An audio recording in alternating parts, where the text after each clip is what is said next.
Offset did a podcast with Keke Palmer, and Keke made sure to let us know that the podcast was recorded in March 30th of 2025. And in this interview, they talked about different things. And Offset addressed the Saweetie rumor that, he was cheating on Cardi B with Saweetie. He said that that was just a rumor and that it's a lie. Is that true to you and Saweetie? No, man. It was a rumor, man. And I feel like it was something deeper than that for the split of me and bro. It was something deeper than that. You know what I mean? It was something deeper than that. I don't really want to touch on, but it's something deeper than that. I think that was just like that was a thing that was a bug that I heard. I think people was trying to tear my situation down in that situation. Mm-hmm. And you think there were business people that were plotting on you both?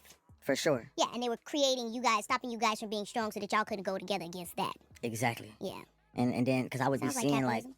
I would be seeing headlines we men, so we don't play those games. We don't even know how to do that. And so it's just like, that was a weird thing though. That was kind of crazy. Keke Palmer had also asked Offset what he wished he had done differently in his marriage with Cardi B, and he said he wished he had respected Cardi B more. Is there anything that you wish you would have done differently, or that you regret, or that I should respect her way more. You know what I mean? I made bad decisions as a man, like stepping out, like gotta take that on the chin. Like that's why when she left, I had to take that on the chin, cause like I could have been we got so much our kids to live for. I was being selfish, you know what I mean? And I can say that as a man, I'm a grown man, you know what I mean? I can say that. I wish there wasn't so much internet stuff going on. Yeah. I done got out of pocket a couple times because, bro, it feel like you're getting bullied. Like I used to never say nothing. Yeah. You know what I'm saying? Yeah, yeah. And then I seen recently some things. I tried to recently just say something just like to try to defend myself. Yeah. Because the narrative be nasty sometimes on me, and it don't be that. But Cardi's she's always been a media personality. So Offset said that the Saweetie rumor is just a rumor. Nothing happened between him and Saweetie. But what I don't understand is why isn't Saweetie defending herself? Like, I can understand she has the right to defend herself or to not defend herself. But if somebody's lying on me like that, I would want to defend myself. But let me know your guys' thoughts and opinions on that. And let me know your thoughts and opinions on Offset also saying he wished he had respected Cardi B more and not stepped out on their marriage.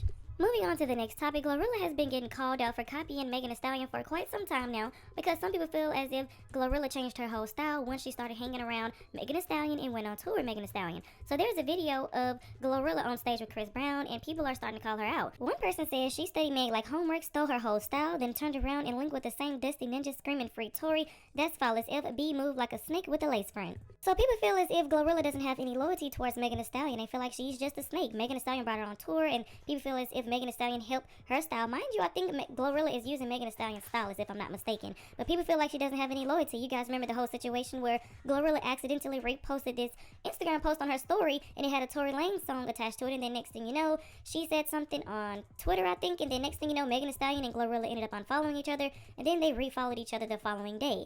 But like I said, some people feel like Glorilla is a snake for this. But I would like to know your guys' thoughts and opinions on this down in the comment section below. Glorilla, I did not know you going on stage with Chris Brown would start a whole war on Twitter. Because word on the street, people calling you foul. Because apparently Glorilla and Meg were supposed to be really good friends. And you know whose legal fees Chris Brown paid for? Tory Lanez. So I hop up on X and everyone's like, Glorilla is weird. Weird individual, using EJ as her stylist, the reheating of Meg's old nachos, constantly being around people who enabled that man shooting her, like it's actually quite odd. Someone else dating Glorilla literally stole Megan's whole aesthetic. She's a shady, traitorous weirdo. Then saying Meg took that girl on tour. Meg is the reason that little gremlin got to be in the same room with Beyonce. Bro, y'all need to stop calling her a gremlin. Meg's fanbase supported Glow's music. Without the support, Glorious would have flopped. There would be no nominations or awards if it wasn't for Meg Thee Stallion.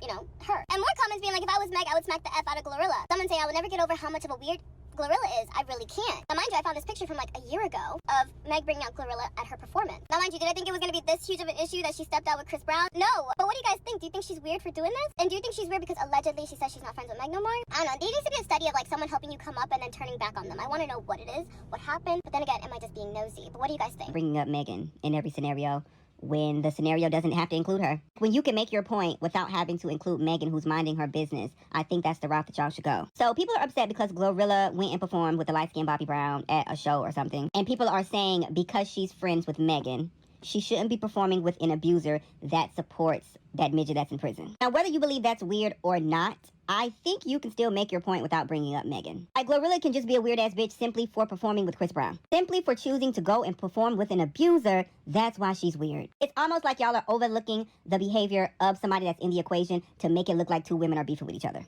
And I don't like that. That is truly how all female rap beef starts. Y'all start overanalyzing a situation, including people in the equation that really don't even need to be included. Somebody ends up responding to a fan publicly, and then that makes the fan bases go at each other, and then now it's all this beef that was started for no fucking reason. I think also we as like regular everyday people look at the lens of loyalty different than people in the industry do. I think because the industry is so small and everybody has crossed paths at some point in life, everybody at one point or another has worked with somebody that you didn't like, that you didn't fuck with, that supported somebody else. So it's like the loyalty is on a different scale when it's entertainment industry. Like your homegirl that you met in middle school has a different sense of loyalty than a bitch that you just work with. Not excusing anything that Glorilla's doing, because I do think Glorilla is a weird ass bitch. However, I'm just saying, like, I don't think Megan is the type of person to like be upset about that, because now if she was on stage with Tory, absolutely. I just don't think that she cares, because Megan doesn't need to be included in this equation, because Glorilla choosing to work with Chris Brown is weird within itself, you know? So are we ready to admit Glorilla is definitely chomping off my bitch plate? She is definitely running through Megan's closet like a motherfucking Tomb Raider, and I'm sick of y'all acting like that's not what's happening. I just seen a video of her performing on stage with Chris Brown, which,